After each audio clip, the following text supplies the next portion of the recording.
Familia 88 kutoka Mwanda Mbalamweni, eneo la Kayafungo, kaunti ndogo ya Kaloleni, zinaishi kwa hofu ya kufurushwa baada ya watu wasiojulikana kudai umiliki wa shamba lao lenye ekari 400. Wakazi hao waliandamana katika shamba hilo lenye utata kupinga madai hayo ya kufurushwa.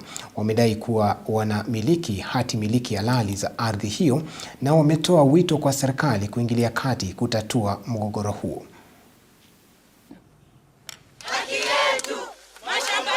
Nimepeleka malalamishi kotini, karatasi zote niko nazo hapa.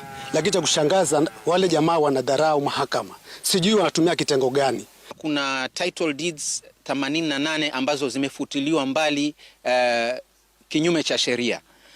Maana wenyewe wako na makaratasi hapa, lakini ukienda pale unaambiwa zimefutiliwa mbali. So sisi tunataka kujua ni nani alizifutilia mbali. Kuna watu wananinyanyasa. Ninaletewa watu mpaka boma langu. Ninaambiwa hili boma, wewe mama utaondoka na uende. Aliyekuuzia ile shamba alikudanganya. Ni lazima urudi kule akuregeshea pesa yake.